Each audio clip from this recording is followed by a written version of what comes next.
भारत में ईसाई स्कूलों पर हमले बढ़ रहे हैं। 2024 के चुनावों के बाद भी भारत के कई ईसाई स्कूलों को बढ़ते खतरों और हमलों का सामना करना पड़ रहा है।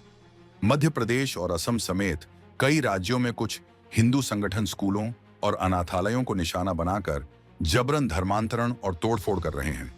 पिछले साल मणिपुर में कुकी मैथी दंगों ने इस तथ्य को उजागर किया कि पहाड़ी इलाकों में रहने वाले आदिवासी लोगों को उनके अधिकारों से वंचित किया जाता है और उन्हें अपने विशेष अधिकार प्राप्त करने के लिए संघर्ष करना पड़ता है। बताया जा रहा है कि कुछ हिंदू संगठन खासकर स्कूलों से ईसाई प्रतीकों को हटाने पर जोर दे रहे हैं और अगर वे इसे नहीं मानेंगे तो स्कूलों को नुकसान पहुंचाएंगे।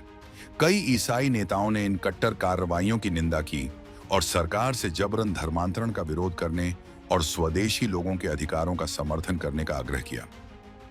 आइए हम खतरों का सामना कर रहे ईसाई स्कूलों की सुरक्षा और आदिवासी लोगों के लिए न्याय के लिए प्रार्थना करें। हमारे प्रभु यीशु मसीह उन लोगों को सुरक्षा और शक्ति प्रदान करें जो शांति और अधिकारों के लिए लड़ रहे हैं। चर्च के नेता घरों के पुनर्निर्माण में मदद के लिए आगे आए। Kerala Catholic bishop council (KCBC) ने केरल के वायनाड जिले में राज्य सरकार द्वारा स्वीकृत भूमि पर भूस्खलन पीड़ितों के लिए 100 घर बनाने की योजना की घोषणा की। 30 जुलाई को भूस्खलन की एक श्रृंखला ने उत्तरी वायनाड में 3 गांवों को नष्ट कर दिया, जिसमें 400 से अधिक लोग मारे गए और 200 से अधिक लापता हो गए। बचाव अभियान जारी है क्योंकि मलबा हटाना चुनौतीपूर्ण साबित हो रहा है। केसीबीसी, जिसमें सिरो मालाबार, सिरो मलंकारा और लैटिन संस्कार चर्च शामिल हैं, पुनर्वासित पीड़ितों को घरेलू सामान की पेशकश कर रहा है और राहत शिविरों में सदमे से बचे लोगों का समर्थन कर रहा है।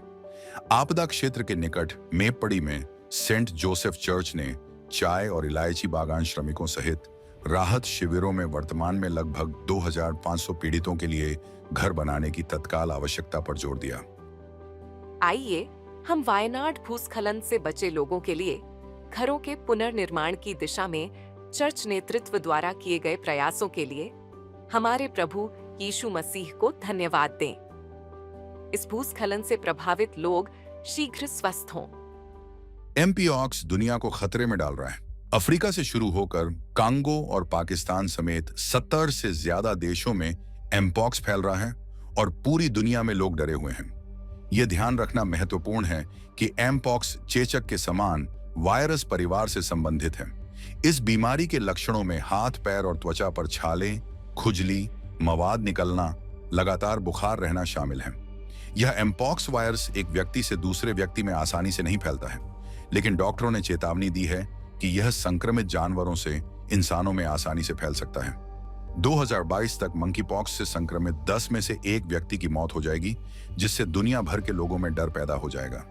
हालांकि भारत में एमपॉक्स से कोई भी प्रभावित नहीं हुआ है, फिर भी सार्वजनिक स्थानों पर सावधानी बरतने की सलाह दी गई है। आइए हम एमपॉक्स से प्रभावित लोगों के शीघ्र और पूर्ण उपचार के लिए प्रार्थना करें। हमारे सर्वशक्तिमान पिता परमेश्वर पूरी दुनिया को स्पर्श करें और स्वस्थ करें ताकि यह महामारी और न फैले।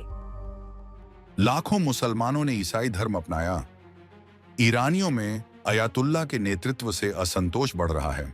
80% लोग लोकतांत्रिक सरकार के पक्ष में हैं। ईरान बड़े पैमाने पर भ्रष्टाचार, उच्च नशीली दवाओं की लत दर और व्यापक गरीबी का सामना कर रहा है। ये मुद्दे ईरानियों को पिछले 45 वर्षों में इस्लामी शासन की प्रभावशीलता पर सवाल उठाने के लिए मजबूर कर रहे हैं। बताया गया है कि देश के भीतर लगभग 75,000 मस्जिदें अब बंद हैं और लगभग 10 लाख लोगों ने ईसा मसीह को स्वीकार कर लिया है। द टाइड मिनिस्ट्री के कार्यकारी निदेशक डॉन शेंक कहते हैं, मुझे लगता है कि वहां जो हो रहा है वह वास्तव में इस्लामी दुनिया में जो हो रहा है उसका प्रतिनिधि है। मध्य पूर्व में विश्वास में वृद्धि का संकेत। आइए हम ईरान की भूमि पर अपनी पवित्र आत्मा डालने के लिए अपने प्रभु यीशु को धन्यवाद दें। हमारे प्रभु यीशु मध्य पूर्व में कई और लोगों के जीवन को छुएं और उन्हें मुक्ति दिलाएं।